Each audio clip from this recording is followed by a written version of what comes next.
Pozdravujeme všetkých fanúšikov motoršportu a F1 zvlášť. Nachádzame sa pri soche Ayrtona Sennu na legendárnom okruhu v Imole.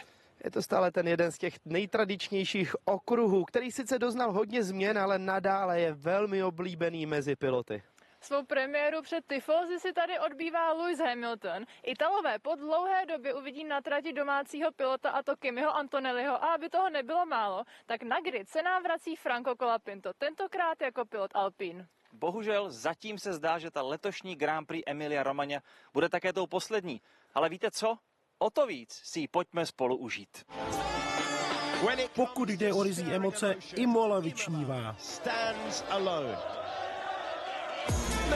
Grand Prix Emilia Romagna startuje. To je rychlost. My home race. Z pohledu diváků se vášnivému italskému publiku nic nevyrovná. Norris pronásleduje Verstappena, je to těsné. This is the Emilia Romagna Grand Prix. Verstappen si bere zpátky první místo. Když se řekne Imola, jedním dechem musíme dodat Ferrari. A to sídlí tady, v Maranellu. Od Imoly je vzdálené zhruba 90 kilometrů, asi takovou hodinku cesty, a je to poměrně malé městečko. Bydlí tady jenom 17 000 obyvatel.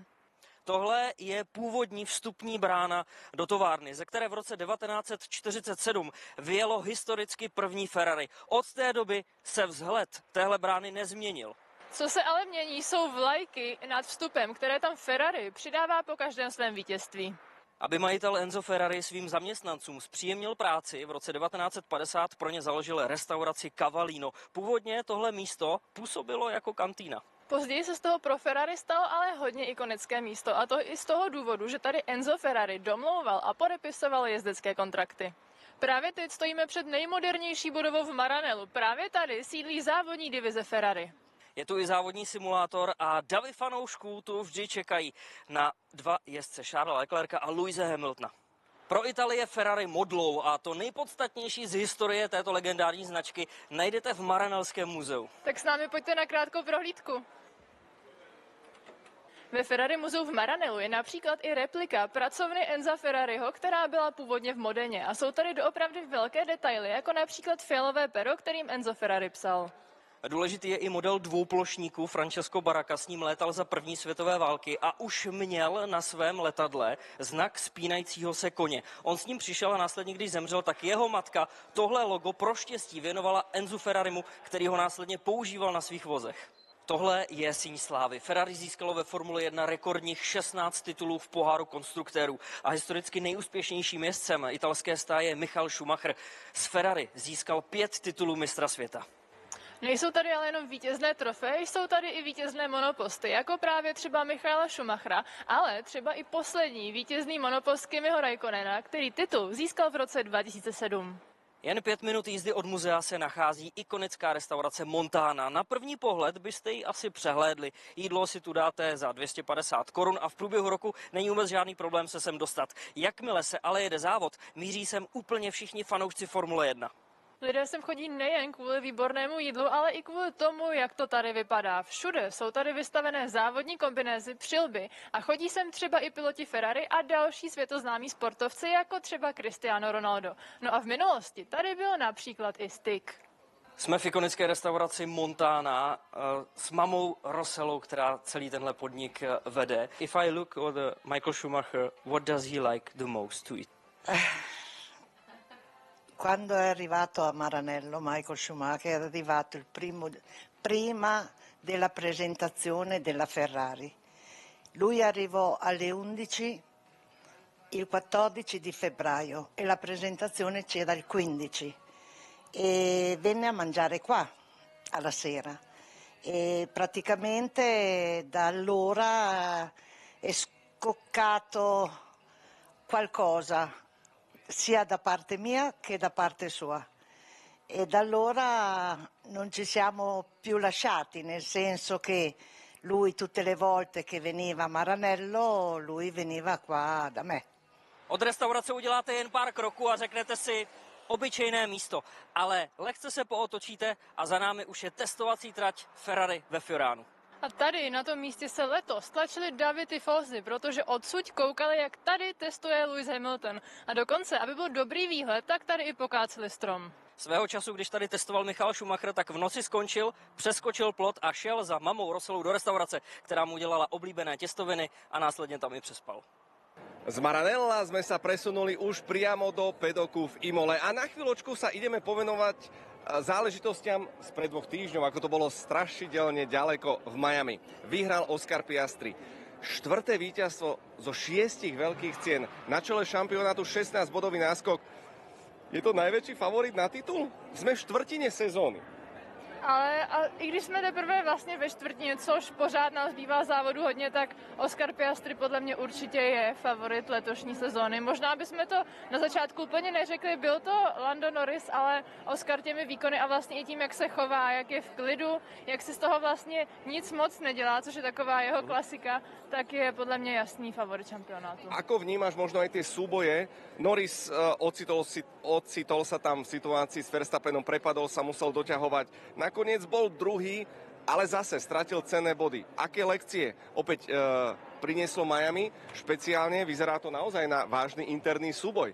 Norris versus Piastri. No my čekáme právě na ten interní souboj, protože teď v podstatě to bylo o tom, kdo dokáže Maxe Verstappena porazit s nás a lépe a tam přeci jenom Max už Landa za tu loňskou sezónu zná, takže tak nějak výkudy na něj, výkudy ho vytlačit na tu vnější stopu a nepustit dopředu. Oscar Piastri je pro něj nový tvrdý oříšek a ukázal se zatím být jako nerozlousknutelný. Každopádně my jsme zvědaví tady na nějakou případnou Norrisovu odvetu. Tady on po tom svém loňském prvním vítězství z Miami utrpěl velkou porážku s Maxem Verstappenem o víkendu, kdy Red Bull už taky nebyl úplně nejrychlejší. No uvidíme, Lando Norris se prostě musí vrátit do hry. Musí to v té hlavě zlomit a Oscar Piastri je zjevně v takové velké pohodě a sbírá teď to jedno vítězství za druhým. Pepa, ty keby si bol šéf McLarenu Zak Brown, ako veľmi nervózny by si bol z toho, ako dobre vám to vlastně ide? No, to je právě ta největší otázka, protože vlastně je to taková dost bizarní situace, do které jsme se už několikrát vlastně v průběhu z toho začátku té sezóny dostali. On vlastně z toho McLaren měl vytěžit ještě víc, což je vlastně, jako si řeknete, no sakra, ale teď Oscar Piastri v podstatě dominuje a když tam nebyl Oscar, byl tam Lando, ale i tak mám pocit, že to auto mělo navíc opravdu jezdit s jaký mnohem čistší, uhlazenější závody a to podle mě je jeden z těch největších bolehlavů, že oni si říkají, hlavně musíme zvládnout ten tlak, ale díky tomu, jak ho vlastně na sebe zvyšují, aby ho zvládli, tak z toho pramení ty chyby, což bude klíčový právě i tady v Imole. Čo by iné týmy za to dali? Napríklad taký Alpine. Privítajte staronovú tvár na gride. Argentínčan Franco Colapinto od Imoly nahradí Jacka Duhena, ale v oficiálnom oznámení týmu Alpine stálo, že predbežne iba na najbližších 5 veľkých cien. Je to už druhá jazdecká výmena v tejto sezóne, ak nerátame teda ten switch Red Bull, Tsunoda, Liam Lawson. Ako ty hodnotíš jazdeckú situáciu v týme Alpine? No tak tlak je tam docela na místě, Flavio Briatore zaúřadoval. Každopádně, ale možná řekl to trošku nepopulární názor, mně to vlastně vůbec nevadí, protože když se podíváme na výsledky Jacka Duhena, samozřejmě tak nějak s tím soucítím, nedostal dostatek času, ano, to je pravda. Ale v tom čase, co měl, tak ty výsledky byly hodně špatný, hodně boural. A Franco Colapinto, ono to nemůže být to moc horší. A k tomu všemu přinese ještě velký balík peněz, tak to docela dává smysl, si já teda myslím, no. No ale vlastne Alpine sa opäť raz zatriasol, pretože Ollie Oaks rezignoval na funkciu šéfa. Flavio hovorí, že berie to teda na seba, ale od roku 2020 je to 7. tým principál Renaultu, respektíve týmu Alpine. Robia to dobre? Alebo o čo im tam vlastně ide? Průměrná životnost šéfa Alpinu je momentálně nějakých 390 dní a to ani Oaks nezvládl.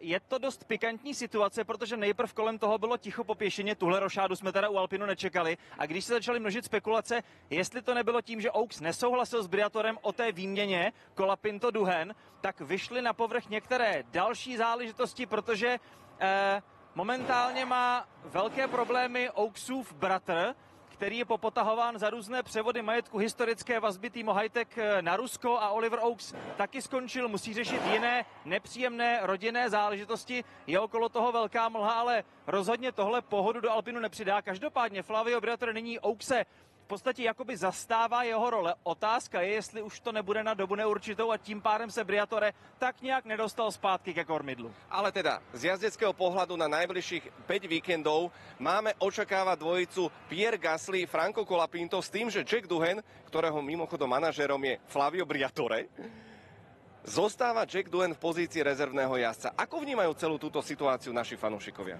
My jsme se ptali fanoušků na Instagramu Nova Sportu na vlastně obě situace, co říkají na návrat Flavia Briatoreho a na tu jezdeckou výměnu a trošku mě to překvapilo, ale většina fanoušků měla radost z návratu Flavia Briatoreho. Například fanoušek David17 píše: Flavio je geniální zákulisní vyjednávač a něco mi říká, jak známe Flavia z historie, že se budou dít věci. Takže fanoušci jsou rádi, že asi bude nějaké drama. Chápu, speciálně po tom, co měl doživotní zákaz působení ve Formuli 1, který mu nakonec teda zrušili, tak to se budou dít věci. Ale co se týče té výměny Franka Colapinta za Jacka Doohana, tak tam už to je rozporuplnější. Například fanoušek Foto Kisha píše: Colapinto lepší než Doohan nebude, koho tam mají dál? Na což má odpověď fanoušek Kuba Jelínek, který píše: co třeba trochu odvážná teorie, že po špatných výkonech Colapinta dostane šanci Mick Schumacher. OK. No, silly season 2025 sa pomaličky roztáča a už tu zaznelo teda meno Mick Schumacher. V kuloároch neustále sa spomína Checo Pérez v súvislosti aj s týmom Alpine, ale hlavne s Cadillacom a potom je tu ešte tretie meno. A to je Valtteri Bottas, ktorého sa nám podarilo dostať k mikrofónu Nova Sportu. Se mnou u mikrofonu je tady Valtteri Bottas, vítěz 10 velkých cen a majitel 67 pódií. Hi Valtteri, so nice to have you here. So you are now back in Mercedes, the place you've gained all your success. So how are you feeling being back? Thanks for having me. It's been nice to be back. It's a different role, and I miss racing already a lot. But yeah, the environment has been good. The team has had quite a positive start of the year, and it's been nice to be part of it. And is it like going back to your family, going back to Mercedes? Kind of, you know, we had all the highs and lows together, and of course many highs with the 5 constructors titles together. But yeah, there's so many team members still here that I was working when I was here, so it's been actually quite a smooth start. And you are the third driver, not a reserve driver. So how would you describe your role and what takes most of your time? Still traveling. I'm coming to all the races and being there just in case as a reserve as well. Bit of simulator work, but yeah, the busiest parts are the race weeks. You know, I'm doing quite a bit of things with the team in terms of all the meetings. I'm actually looking at the data and onboards of the drivers. Yeah, of course they use me quite a bit with the sponsors. And the best part, I get to do some testing every now and then. And actually, last Sunday I was driving the W11 from 2020. It was really, really fun. Yeah, that's the car you know really, really well. Yeah. So, and how are you staying in shape? Like, is it the same when you were a driver, or? Actually, I need to do now more training than before because I don't drive so much. So I need to do more and more. So good thing I love it. I enjoy my bike riding a lot, pretty much every day. And then, of course, just try and be in good shape, use the gym. And are you working somehow with Kimi Antonelli because it's his first year in F1 and you are you have really many experiences in F1, so are you helping him? Well, of course I'm helping. That's part of my job as well. He's a new driver in the sport, and when you're a rookie there's so much to learn, and yeah, there's been a few things here and there that I've been managed to help, and when I actually see that then he can execute it and improve, it's actually quite rewarding. There are 6 races behind us and many, many more to come. So is there one race you are really looking forward to? The one that I'm going to be racing at? I don't know which like one. A place that has some special memories for you. Well, always I like Australia, but there's so many nice ones nowadays. Well, Monaco is nice because I can stay at home. But I'm going to say Austin, Texas. That's always good fun, and that's where I got my first points like a long time ago. Yeah, we'll be there, so. Cool. And behind 2025, what is your goal, or what do you want to experience? Be back racing in Formula 1. I miss it too much, so that's the plan. That's why I'm here. And will you be also doing some cycling? Every day. I never stop, so for sure. I do some races as well, like some of the gravel events in cycling, and for me it's just refreshing. It's kind of like complete opposite of the F1 world. Okay. I can escape. Okay. Thank you so much, Valtteri. Thank you. Vítajte na štart cieľovej rovinke okruhu, ktorý nesie názov Enza Ferrariho a jeho syna Dina. Je to legendárna trať, má 19 zákrut, takmer 5 kilometrov a pozývame vás na trackwalk. No a začínáme ho samozřejmě hned po startu. Je vtipný, Imola v podstatě nemá žádné rovinky. Rovnou, když se posuneme takhle s výhledem do první zatáčky, tak vidíte, jak se ta trať vlastně celá zatáčí a nejenom to, že je to nerovné, tak zároveň to i hodně poskakuje, takže taková ta velmi tradiční, krásná přírodní trať.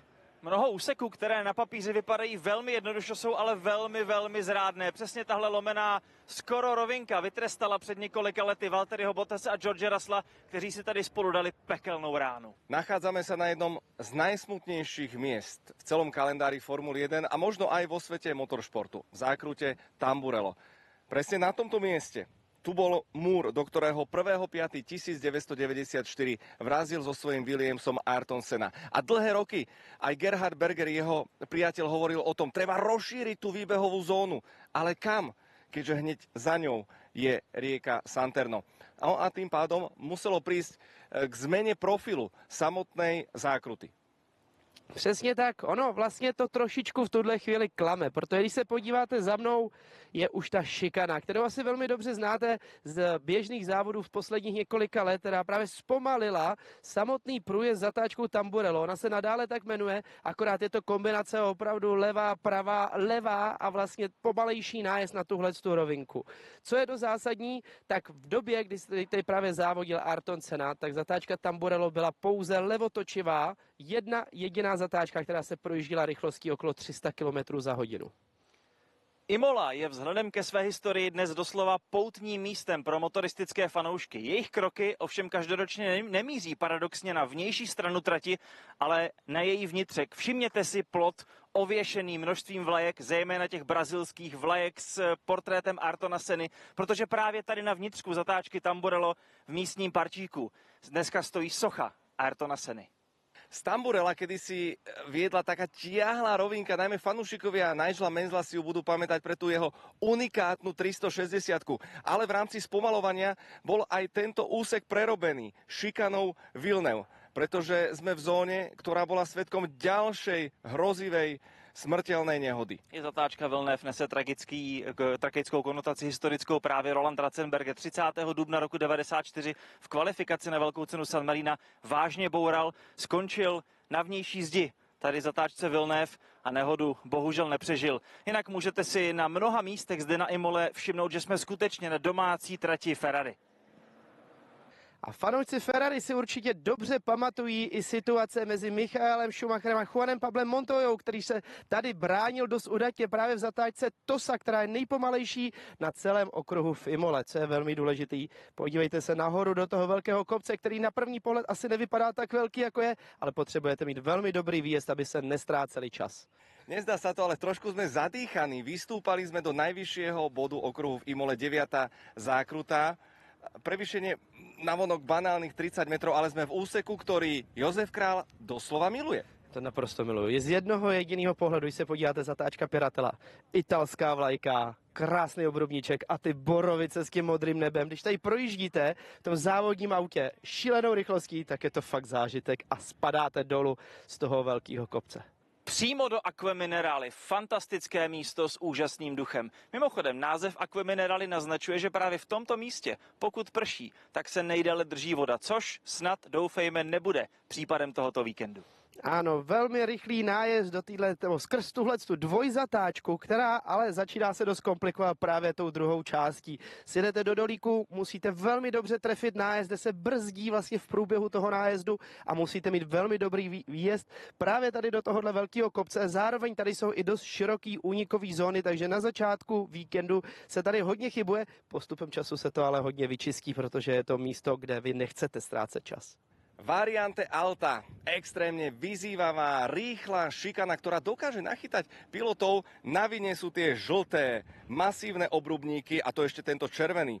Tak to bol veľký klobásový, ale viete, kto tento úsek miluje? sú to fotografi, ako napríklad Martin Tränkler, ktorí dokážu zachytiť v týchto momentoch lietajúce monoposty. Momenty, kedy sú autá všetkými 4 kolesami nad asfaltom.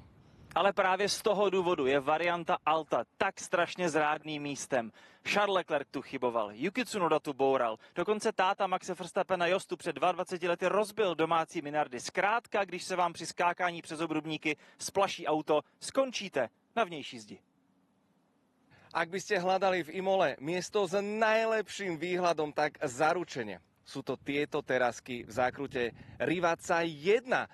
To je dlhý padáčik. Na tomto kopci uvidíte celý víkend doslova Červené more a presunieme sa do Rivazzy číslo 2, čo je naozaj úsek, nezdá sa to, ale takisto veľmi vyzývavý. A já ne náhodou stojím právě tady, protože pro nás je důležitý tenhle poslední obrubník. Už jsme tady viděli několik nehod, ať to byl vlastně Charles Leclerc a nebo Fernando Alonso, kteří končili přesně tamhle v té zdi.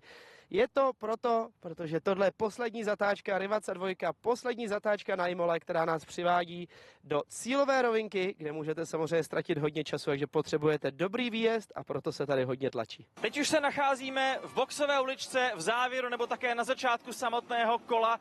Pirelli sem do Imoly přivezlo novou nejměkčí směs C6 v naději, že to okoření strategie. Jenomže protože Imola má jednu z nejdelších boxových uliček, stejně očekáváme pouze jedno zastávkové strategie. Ono sa to nezdá, kedysi tu bola šikana, ale po jej odstránení je to vlastne tiahla rovinka a výjazd boxov vyše 500 metrov, takže časová strata je viac ako 28 sekúnd. Ale to sú všetko len čísla. Uvidíme, ako bude vyzerať samotná veľká cena. Tento raz sme v Techtolku nemali veľké šťastie, vyžrebovali nám Kick Sauber C45, najpomalší monopost aj v pohári konštruktérov, je na poslednej 10. priečke. Nico Hülkenberg s tým dokázal získať 6 bodov. Gabrielovi Bortoletovi sa zatiaľ veľmi nepošťastilo. Čím to je? Je to na prvý pohľad zrejme? V čom je tento monopost najpomalší, hoci tie rozdiely sú samozrejme minimálne? Je to celkovou filozofií a přístupem je vidět, že Sauber už tak trochu čeká na tu éru Audi. Konec konců Sauber je jedním z mála týmů, který ani sem do Imoly navzdory vůči ostatním týmům nepřevezl vůbec nic nového. Jsou to spíš okruhově specifické věci. Když se na to auto podíváte, ono má vlastně jednodušší tvary. Prakticky všude, kam se podíváte. Výrazně méně dramatické, méně extrémní. Oni mají třeba podobný koncept zavěšení jako Red Bull a McLaren, ale to nepodpořují ty dané výsledky. A skutečně v těch nových komponentách, které představili FIA, tak vlastně nestojí vůbec nic. No Pepo, našel ty si na Sauberu něco? To je to taková škoda, protože člověk se nemůže úplně každý den postavit vedle Formule 1 a když se na to podíváme, tak nejsou vyloženě ty body, na který se chceme zaměřit. To, co je důležité, samozřejmě přední křídlo je stejný, ale máme tady ten velký přítlak v Imole, kde potřebujete opravdu hodně těch lopatek, hodně postavených, aby to generovalo obrovský přítlak a právě na takhle technické trati to právě pořádně sedělo stejně tak, jako tady máme právě to zadní křídlo, který opět nejenom, že je hodně postavený právě, aby generovalo velký přítlak. Zároveň je to konvenční křídlo, který je rovnější, což si rozebereme právě teď. Některé týmy používají filozofii toho rovného křídla a některé větší tu lžíci. No a při pohledu právě tady na McLaren a konkrétně jejich zadní křídlo si všímejte prostředního toho nosníku, takový ty spěrný tyče, která tam je, a toho hlavního plátu zadního křídla, který vlastně se čím víc jde do středu, víc snižuje. Je to takový ten lžicový tvar, že ono to dělá takový opravdu oblouček dolů. Je to z toho důvodu, že vlastně ta efektivita křídla právě uprostřed díky tomu pylonu se hodně snižuje a oni právě potřebují dostat tam trošku víc té aerodynamiky toho přítlaku. Stejný typ křídla používá i Ferrari. Jsou to ale jediné dva týmy ve startovním poli, který používají právě tento typ. Kdežto tady na Mercedesu můžete vidět tu druhou filozofii zadního křídla, kde není ten lžicový tvar, to znamená, že to křídlo je podstatně rovnější a vlastně tvoří méně aerodynamiky, ale zároveň i s tím méně odporu vzduchu. A keď už hovoríme o mikrodetailoch, tak namierime teraz na predné zavesenie pod písmenom A. Vidíte takú jemnú vlnku smerom hore, tak McLaren to už má dávno, ale Mercedes tým prišiel práve od tohto víkendu v Imole. Red Bull už dneska má ten svůj design vysloveně na hraně a je pro ně těžší a těžší nacházet další setiny, desetiny, takže to dneska už extrémní řešení tahá do ještě větších hranic. Podívejte se, když se vzduch sklouzne po vršku bočnice tou skluzavkou dozadu k difuzoru, tak Red Bull se snaží procpat maximum vzduchu dozadu na difuzor, takže se snaží ještě trošku učesat zadní zavěšení, učesat sání k brzdám, ale už tam není pořádně prostoru kudy, ale vidíte sami, takhle z boku ten kanál, Red Bull se prostě snaží procpat maximum vzduchu na difuzor, aby ještě dokázal něco najít, něco vykřesat a dohrát McLaren v té velké technické bitvě. Technologickou bitvu týmu Formule 1 teď nechme stranou. Hodně vás zajímalo, jak vypadá volant Formule 2 a proto tu máme jediného českého závodníka ve Formuli 2, Romana Staňka. Tak Romane, co všechno máš na volantu? Takže volant Formule 2 je poměrně lehčí než volant Formule 1 samozřejmě, ale co vás bude zajímat asi nejvíc, tak je vlastně vysílačka, to vždycky mačkáme, když mluvíme k inženýrovi. Potom je 60, to je pit speed limiter, když jedeme do boxu, tak musíme dodržovat 60 km rychlost maximální. No a potom, co všetci znáte určitě, tak je nahoru a dolů, řadíme nahoru takhle, dolů takhle. Potom nemáme spojku na pedálech, máme spojku na volantu, takže při startu se mačkají obě a potom tady ta už je nastavená na ten záběr, tím pádem jak zhasnou světla, tak pustíme jenom tu jednu a to auto už zabere, takže je to jenom o naší reakci. Potom tady máme, můžeme si měnit, jak moc zabírá ta spojka, to samé throttle pedal, plynový pedál, jak moc chceme, aby zabíral, to se používá hlavně, když je mokro. Potom, jak to blíká vzadu ty formule, když je mokro, tak máme tady ten rain light. Tady samozřejmě na té obrazovce svítí určité instrukce a jsou tam asi 8 různých stránek, tak tady je page plus, page minus, jakože stránka plus, stránka minus. Tady to je pro mechaniky, když potřebují vyndat z auta benzín. A to je asi všecko, takže poměrně jednoduchý volant a je to super. Formule 2 má za sebou 4. podnik letošní sezóny. Ve včerejším sprintu se z prvního vítězství letošní sezóny radoval Američan Jack Crawford, který se ještě stal 6. různým vítězem v 6 závodech, ale neděle už potom patřila juniorovi McLarenu Irovi Alexi Danovi, který skvěle zvládl strategii práci s pneumatikami a vlastně nakonec ani nečekal na to, až se strategie setkají. Všechny na trati popředjížděl, ukázal fantastické tempo a se svým monopostem týmu Rodin famózním způsobem vyhrál. Český závodník Roman Staněk neměl tolik štěstí po nepovedené kvalifikaci, ve které kvůli červeným vlajkám nestihl zajet svoje poslední rychlé kolo. Startoval do obou závodů 12. Ve sprintu po dobrém předjíždění vytáhl svoji stíhací jízdu na 8. místo, získal bod. V hlavním závodě měl bohužel znovu smůlu, protože akorát do jeho otočené strategie vjel safety car. Staněk tedy zkoušel do konce závodu vydržet na starých pneumatikách, co to šlo, ale další zázrak již bohužel nepřišel, takže Roman Staněk se nakonec po povinné zastávce propadl daleko mimo body. Romane, hlavní závod při startu z 12. místa. Co jiného se vlastně dá dělat, než ta alternativní strategie, kterou ty jsi zmínil? Čím vlastně byl ovlivněný tvůj závod? Tou kvalifikaci, asi bych řekl, protože pokud startuješ za první desítkou, tak musíš jet tu strategii trošku riskantnější, což jsme dneska jeli a ta rychlost byla. To auto jelo, já jsem neudělal žádnou chybu, zase super start, ale ta strategie se nepotkala, bohužel. Ale pozitivně je, že ten race pace je, to auto jede, já řídím dobře, takže ten míček, no zase, ten golfový na tom hřišti, už to musí zecvaknout. Takže můžu si spravit chuť teďka Monaco a Barcelona příští týden a týden potom.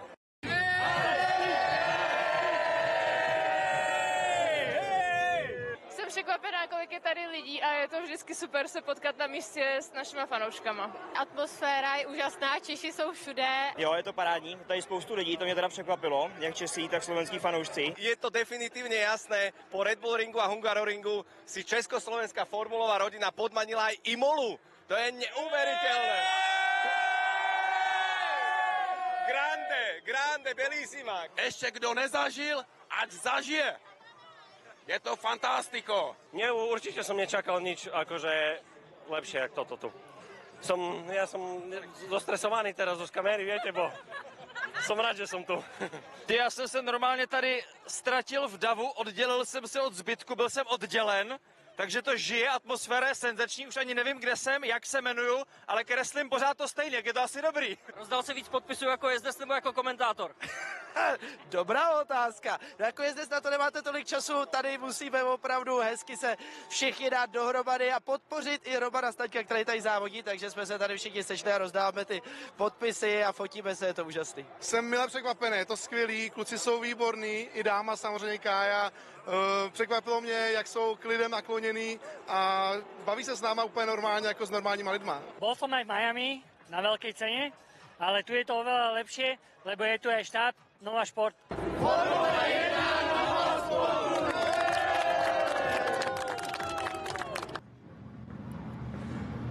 A vy už sa pozeráte priamo na grid Autodromo Internazionale Enzo e Dino Ferrari. Sme v Imole a predzávodná show je v plnom prúde. Ako môžete vidieť, obloha je modrá, jasná, počasie veľmi príjemné, 24 stupňov, ale asfalt vyhriatý na 46 stupňov Celzia a my predpokladáme, že bude poriadne horúci aj v samotnej veľkej cene.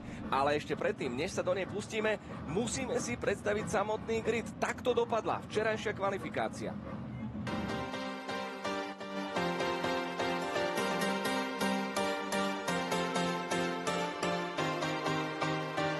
Ospalé sobotní odpoledne hned z kraje kvalifikace probral masivní bouračkou Yuki Tsunoda. Naštěstí z místa nehody odešel po svých. Oh my god, is he okay? Yeah, he's okay. V závěru první části se přidal také Franco Colapinto, který přitom měl čas na postup. Q2 naprosto nečekaně vyhrál Carlos Sainz. A pak už jen mohl sledovat, jak spolu s Pierrem Gaslym odsunuli mimo nejlepší desítku jak Kimiho Antonelliho, tak také obě Ferrari. Nutno říci, že ruku k dílu přidali také piloti Aston Martin. Tifosi měli po náladě. Oscara Piastriho v poslední části příliš nerozhodil silný provoz na trati a průběžně šel do čela. Problémy potkaly i za Kádžara.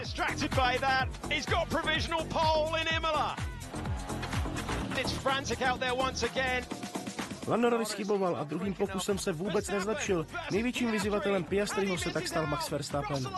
Před Norrise se ještě dostal George Russell, ale na první řadu to nemělo vliv. Oscar Piastri byl o necelou desetinu úspěšnější a vyjel si třetí pole position v sezóně. No, tak bola to celkom solidná kvalifikačná dráma. Poďme sa presnúť hneď na samotný začiatok, pretože môžem to dosvedčiť. Pri tej kreške Yukiho Tsunodu mal Pepa Král naozaj vstýčené chlpy na rukách, úplne brutálne, husina, zimomriavky. Ako si to prežívala ty a s tebou tie 100 000 milióny fanúšikov po celom svete? Musím říct, že to byla asi nejhorší nehoda, kterou jsem viděla, když jsem byla přímo na okruhu a vlastně jedna z takových nejděsivějších na první pohled nehod, které si pamatuju za poslední sezóny. Přirovnala bych to možná k tomu, co zažil Choke Guan Yu v Silverstoneu. A člověk se doopravdy bál o to, jestli ten Yuki Tsunoda bude v pořádku. Nakonec jsme viděli, že se z toho monopostu dostal, že odešel po svých, takže se člověku ulevilo, ale na ten první pohled to byla doopravdy děsivá nehoda. Fakt to bola hrôza a opäť možno Halo svetožiara zachraňovala životy a klobučík dole, wow.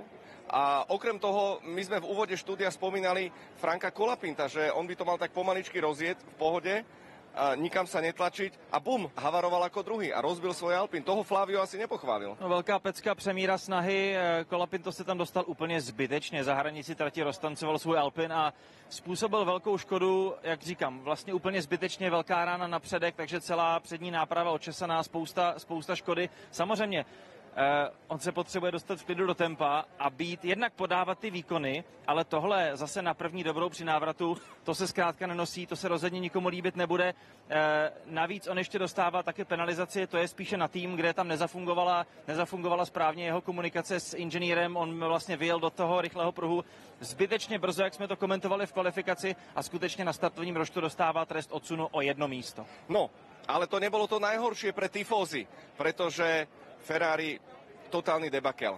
Leclerc 11, Hamilton 12, pane Bože, no hrozivé vysielačky, takto si to asi tifózy neprestavovali. Ja sa Pepu ani nepýtam, lebo hneď by ho to zložilo.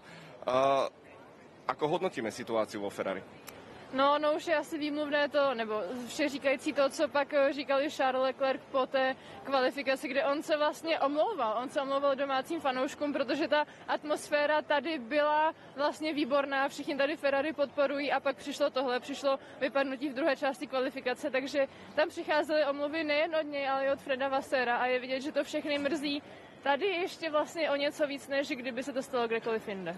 A ten veľký upgrade má byť naplánovaný až na Silverstone nakoniec. A pozor, Petr kameraman, buď v strehu, pretože prichádza Franz Herrmann alias Max Verstappen sa pomaličky blíži na Drivers Parade. Zatiaľ, čo Ferrari nasadí upgrady až v Silverstone, tak Aston Martin prekvapil, prišiel s veľkým balíkom a zrazu hopla. Alonso na 5. priečke, Stroll v top 10, oba Williamsy opäť v top 10. To sú fantastické výsledky. Aké veľké prekvapenie je pre teba Aston a je to nádej aj pre ostatných, že stále sa dá zlepšiť? Prvýkrát s oboma monopostami v tejto sezóne v Q3. No tak mám pocit, že oni tomu opravdu věří a doufají v to, že se někam posunou, protože doposavad ty výsledky byly hodně slabý, ale úplně ten největší asi prapůvod toho výsledku bych spíš přikláněl se k tomu, že to budou pneumatiky, protože vlastně ta nejměkčí pneumatika, nová směs, která tady vlastně v Imole byla nasazena pro kvalifikaci, tak je až se dá říct příliš měkká. A vlastně ten paradox je takový, že Astony odjeli kvalifikaci na středně tvrdé sadě a to je podle mě něco, kde jim ta středně tvrdá očividně vyhovuje lépe, stejně tak George Russell, taky to tak udělal a ostatní se na ní relativně vytrápili, i přesto, že se nechali namlsat tím, že v prvním sektoru je to fajn, tak ten třetí sektor potom už byl dost na hraně i s ohledem na to, že tratila 40 stupňů, takže to jsou věci, které nahrály do karet těm středopolovým týmům. A uvidíme, jak to bude potom v následujících závodech. Mám obavu, že ano, Aston dělá kručky, ale ne zas až tak velké. Ale už sa šuška o tom, že toto je také malé veľké dielo Adriana Neweyho, ktorý už pri obede vraj pošuškal inžinierom pár vylepšení. Poďme ale k bitke o pole position, o víťazstvo v dnešnej veľkej cene. Oscar Piastri prvý, s Maxom Verstappenom majú svoju históriu, už trošku malú. Tretí George Russell, čtvrtý Lando Norris. Čo nás čaká, čo nás podľa teba neminie? No jsme velmi zvědaví právě na tu první zatáčku, k čemu tam dojde, jak se Maxi Verstappenovi povede odstartovat a jestli zkusí nějaký útok do první zatáčky. On i Max třeba mluvil o tom, že de facto mohl chtít vyzkoušet tu střední směs pneumatik, ale říká, radši ne, už mockrát jsem letos měl lepší kvalifikaci, v závodě je to s námi horší a on si chce nechat ty pneumatiky spíš právě do závodu, zaměřit se více na to, aby to jeho závodní tempo bylo lepší. Ale kdyby se mu povedlo dostat před Oscara Piastriho, víme, jak on umí být nepříjemný v defenzivě a tady na Imole se dá být houževnatý v defenzivě, nepouštět soupeře před sebe, takže by si Max Verstappen mohl získat velmi dobrou pozici pro to vlastně i bojovat o vítězství. Ideální strategie spíš jednozastávková kvůli track position. U George Russella ten zase naopak zaprodal trošku to závodní tempo pro lepší kvalifikaci. Je hodně vysoko díky tomu, že jel na střední gumě, ale tam spíš čekáme, že bude mít co dělat s Landem Norrisem. O týždeň nás čaká Monako, toto je taký malý test, tiež klukatá, ťažko sa predbieha. Preto bolo kľúčové umiestniť svoj monopost v prvom rade. Poďme si posvietiť na tie bravúrne výkony Oscara Piastriho a Maxa Verstappena. Opäť ich delili iba stotiny sekundy.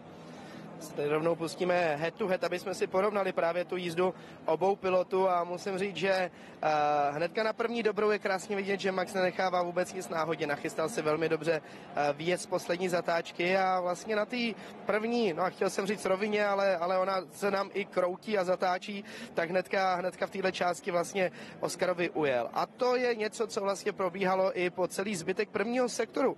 Max dokázal zatlačit na ty pneumatiky hodně a vycházelo mu to dobře, jenomže potom bylo cítit, že vlastně už u prostředního sektoru trošičku začal pokulhávat. Je to pravděpodobně spíš takový to pojetí, ta taktika v rámci té kvalifikace, jak chcete jet, jestli chcete jet opravdu v tom prvním sektoru rychle, pak to ztrácet ve třetím nebo naopak. Ty auta fungují velmi podobně, bylo to pěkný z obou stran, vlastně oba piloti jeli kola bez chyb, ale tady právě už přichází ten moment, kdy se nám vlastně Oscar Piastri vrací do hry. Variante alta a vrchní šikana vyšla mu velmi dobře a dokázal být před Maxem Verstappenem. Co je pro mě úplně naprosto obdivuhodné nejvíc, je to, že tady v grafice nevidíme ten trafik, do kterého přijíždí v tuhle chvíli Oscar Piastri. A i přesto jede stejně rychle jako Max Verstappen. On byl o trošičku rychlejší Max v nájezdu do poslední zatáčky, Rivazza 2, ale na výjezdu z onboardu to bylo hezky vidět.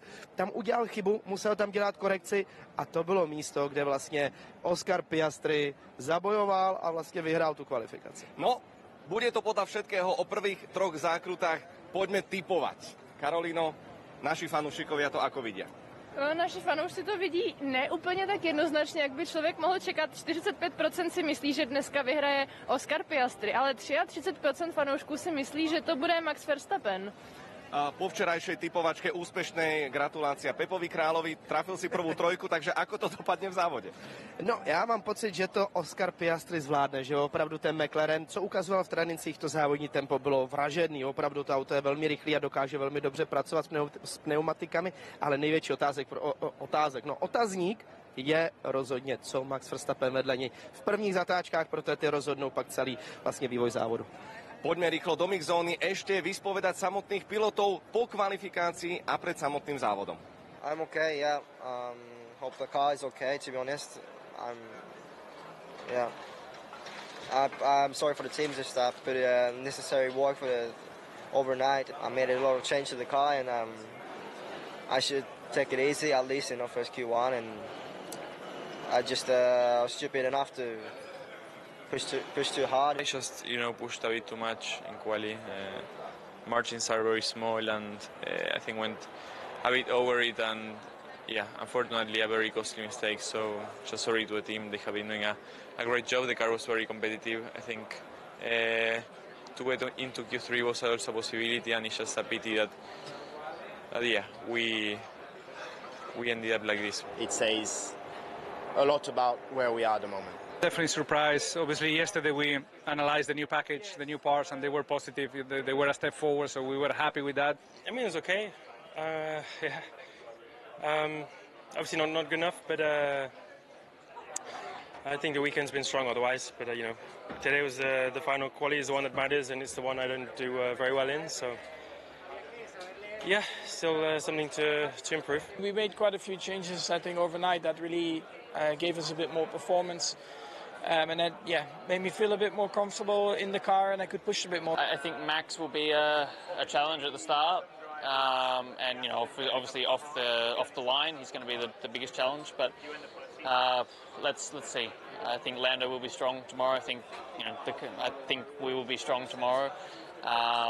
But certainly at the start of the race I expect Max tak, to be priatelia, atmosféra začína už naozaj gradovať. Môžete nádherne vidieť zaplnené tribúny, tifózy plní očakávania, nakúpili lístky na Imolu. No uvidíme, čo prinesie tohtoročná veľká cena Emilia Romagna. Ale beží už Lando Norris rýchlo na grid, no a my ideme za našim Rišom Tesažom. Máš slovo, nech sa páči. Vítejte na startovním roštu. Formule 1 se vrátila do Evropy a srdce každého oldschoolového fanouška Královny motorsportu musí zaplesat, protože tohle je tradiční oldschoolová trať, kde jsou zástupy fanoušků. Můžete si všimnout ty klasické obrázky v nájezdu do prostoru startu a cíle. Tifózy, podporovatelé Ferrari, fanoušci na každém kroku. Není tady moc místa, nikde se pořádně nevejdete, ale vůbec nám to nevadí, protože tohle je ta tradiční Formule 1. Když se podíváme na Red Bull Maxe Verstappena, rakouská stáj tady vyrazí do 4. závodu v historii a číslo 1 má speciální fond. Red Bulli vyrazili do seriálu Formule 1 poprvé v roce 2005 a jezdil za ně tehdy i David Coulthard. Před malou chvílí tady kolem nás prošel, dělá tady experta pro jednu televizní stanici. David Coulthard jezdil za Red Bull v roce 2005. No, vedle Maxe Verstappena v první řadě stojí vítěz kvalifikace Oscar Piastri. Určitě si pamatujete na tu nervy drásající velkou cenu Miami, kde Oscar Piastri skvělým předjížděcím manévrem předjel Maxe Verstappena. Piastri vyhrál kvalifikaci, Verstappen měl to kolo dobře rozjeté, ale v poslední zatáčce udělal chybu, takže ten těsný souboj se z Miami přesunul i sem do Imoly. Uvidíme, jak to bude probíhat tady, jak bude vypadat tahle velká cena, když půjdeme startovním roštem směrem dozadu. Velké překvapení určitě je Aston Martin. Oba dva jezdci se dostali do elitní desítky a právě tohle byl důvod, proč jezdci Ferrari skončili na 11. a 12. místě. Je to obrovský výbuch. Tady sledujeme George Russella, který svůj Mercedes kvalifikoval na 3. místě, dokázal porazit Landa Norrise a ještě o něco víc ho odsunul za Oscara Piastriho, takže McLareny na 1. a 4. místě. George Russell se pokusí zabojovat a držet vlajku Mercedesu do tohoto závodu. Tady už vidíte mechaniky, kteří jsou kolem monopostu. Landa Norrise, těžké pro něj ty poslední závody, protože pravidelně prohrává ty souboje se svým týmovým kolegou Oscar Piastri, naprostý flegmatik. Tady vidíte Landa Norrise, který se teď baví se svým inženýrem, slunečník nad svojí hlavou, protože ono se to nezdá, ale je poměrně teplo. V průběhu víkendu tady bylo nějakých 19-20 stupňů, ale na sluníčku s tím rozpáleným asfaltem, s tím velkým množstvím lidí je tady opravdu velké teplo. No, sleduji, dívám se kolem nějakých celebrit, měl by tady být Valentino Rossi, italský bývalý motocyklový závodník, 7násobný šampion MotoGP, je tady také Ronaldo, brazilský bývalý fotbalista, dvojnásobný mistr světa, také dvojnásobný šampion španělské ligy s Realem Madrid, třeba také motocyklový závodník Francesco Bagnaia, nebo třeba také Christian Vieri. Zatím ale na tyhle celebrity na startovním roštu nemáme štěstí. Tady už sledujete Aston Martin. Fernando Alonso se nějak úplně nechtěl vybavovat, on už to prostě bere tak nějak standardně, snaží se vždycky ze svého vozu vymáčknout co nejvíc, ale rozhodně je to velké překvapení a další zajímavá pozice na startovním roštu. Carlos Sainz, rozhodně i on musí být se svým Williamsem spokojený, má perfektní tempo. No a hned za ním jeho týmový kolega. Myslím si, že dnešní velká cena nabízí určitě mnoho příběhů, spoustu zajímavostí. Komentátoři už jsou připraveni, takže já předávám slovo Šťovi Ajzelemu, Pepovi Královi, Pavlovi Fabrimu. Užijte si dnešní závod. Ďakujeme, Rišo, skvelá práca. No a my už sme tu doslova na trňoch, pretože atmosféra graduje. Však. Kafíčko a sušenky jsme stihli, ve fanzóně už je volnic, protože všichni se přesunuli na tribuny a ta atmosféra je fantastická. Množství vlajek Ferrari, byť Ferrari tady momentálně nemá nejlepší výchozí pozici, ale ta nálada, ta naděje, ta neuvadá. Bylo to krásný, vlastně slyšeli jsme i tady italskou hymnu, všichni zpívali a celé ty tribuny opravdu zpívali celou tu hymnu, takže máte pocit, že opravdu vám běhá až husí kůže všude po těle, akorát prostě ty výsledky nejsou nic moc. Uvidíme, jestli se zlepší. No veď to, že oni tú hymnu chceli dnes spievať dvakrát, pred závodom a potom na stupni víťazov, ale nepredbiehajme. V motoršportovom svete je takisto všetko možné a uvidíme, aké kino nám ponúkne dnešná veľká cena, ale každopádne vy, fanúšikovia po celom svete, sa môžete tešiť na fantastický blockbuster. Už 3 roky sa nakrúca, konečne dotočili a 26.6. bude veľká premiéra nielen v originále, ale aj v českom, aj slovenskom dabingu. Film F1 v hlavných úlohách Brad Pitt a Javier Bardem.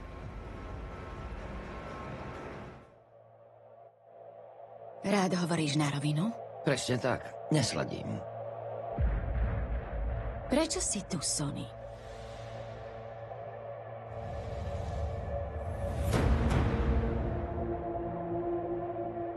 Stavím sa, že v zrkadle vidíš takého toho drsného a vždy nebojácného kouboja. Nepríjma rozkazy, ide si vlastnou cestou, ha? Vlk samotár. Mám pre teba novinku.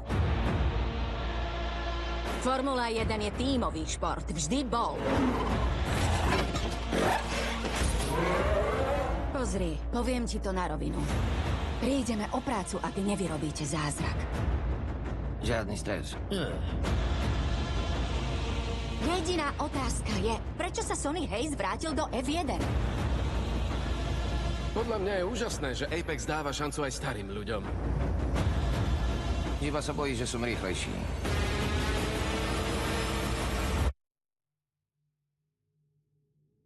Robíš chybu. Ak si myslíš, že sa ti len vďačne pokloním, pretože si veterán. Nemal som ťa do toho zatiahnuť. Albin sa tlačí a kontakt! To je ten druhý jazdec? Vravel si, že je starý, nie je to také zlé. Podľa mňa je fešák. Čo to robí? Planče, pripravte sa! Dúfajme, že sa nám naskytnú šance. Dúfanie nie je stratégia. Ešte niečo, profesor? Jazdíme rýchlo? Už si videl zázrak? Nie. A keby si tam zomrel, čo potom? 3 kola! 3 kolá sú večnosť!